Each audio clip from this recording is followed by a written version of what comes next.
आदित्य अपनी पत्नी नेहा से बहुत प्यार करता था। नेहा भी उसके बिना एक पल नहीं रह सकती थी।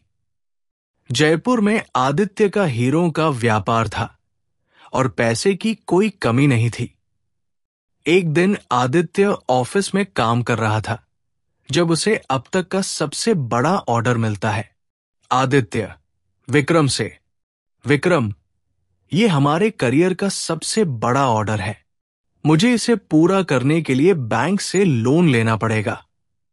स्टाफ को तैयार रहने को कहो, हो सकता है हमें दिन रात काम करना पड़े। विक्रम, जी सर, आप चिंता मत कीजिए, सब संभालेंगे। बैंक में पुराने संबंधों के चलते आदित्य को आसानी से लोन मिल जाता है। शाम को वो नेहा को ये खुशखबरी देता है, नेहा, जब ऑर्डर पूरा हो जाएगा तब तुम मुझे घुमाने ले चलोगे ना? आदित्य, जरूर, विदेश चलते हैं, लेकिन इन दिनों मुझे बहुत मेहनत करनी होगी। नेहा, मैं बिल्कुल परेशान नहीं करूंगी, तुम निश्चिंत होकर काम करो। 2 दिन बाद ऑर्डर कंफर्म हो जाता है। आदित्य, विक्रम, मुझे सूरत जाकर डायमंड लेने हैं, कोई और नहीं जाएगा। भरोसे का सवाल है, तुम यहां सब संभालना और जरूरत हो तो नया स्टाफ भी जोड़ लो। सूरत पहुंचकर आदित्य डायमंड खरीदता है और उसी रात फ्लाइट से जयपुर लौटता है। रात के लगभग 11 बजे वो एयरपोर्ट से कार में घर के लिए रवाना होता है। आदित्य, शंकर, इतनी तेज क्यों चला रहे हो? आराम से चलाओ। शंकर, जी मालिक। पर गाड़ी की रफ्तार नहीं घटती। तभी रास्ते में एक बूढ़ा आदमी सड़क पार करता दिखता है। गाड़ी रुकती है और 4 नकाबपोश उसे घेर लेते हैं। बूढ़े के वेश में खड़ा एक आदमी गोली चला देता है।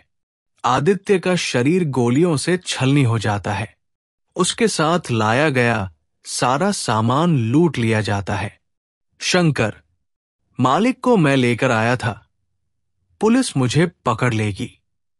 विक्रम, सब सेट है, ये लो 1 लाख रुपए और कुछ महीने गायब हो जाओ। फोन तोड़ दो और 2 महीने बाद मुझसे इस नंबर पर संपर्क करना। नेहा पर इस घटना का गहरा असर होता है। रिश्तेदार जुटते हैं, पुलिस जांच करती है, लेकिन कोई सुराग नहीं मिलता। रात को नेहा को लगता है कोई उसके बाल सहला रहा है। जब वो छत पर जाती है तो काले कपड़ों में एक भयानक आकृति दिखती है। लाल आंखें, खून से सना चेहरा। वो आकृति, मैं मरना नहीं चाहता था।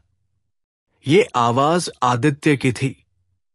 नेहा चीखते हुए बेहोश हो जाती है। पुलिस को पता चलता है कि विक्रम और शंकर लापता है।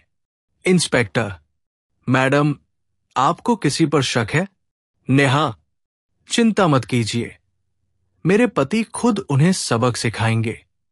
भोपाल, एक अनजान शहर में विक्रम एक फ्लैट में छिपा होता है। रात को वो परछाई देखता है।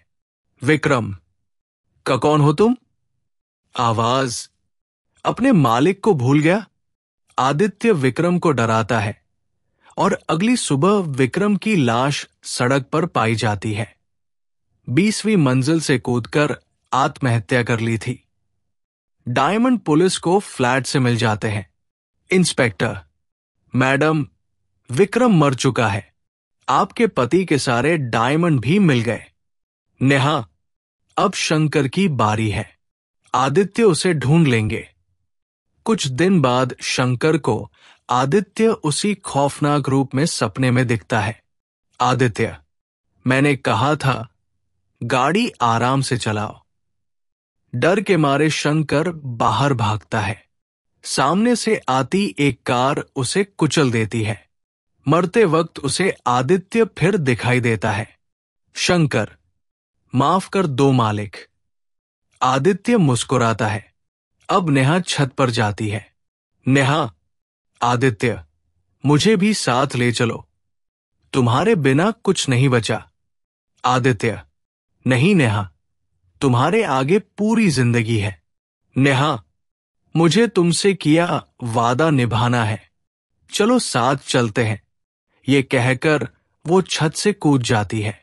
अगली सुबह छत पर दोनों की तस्वीरें हवा में उड़ रही होती है, जैसे कोई अधूरा वादा अब पूरा हो गया हो।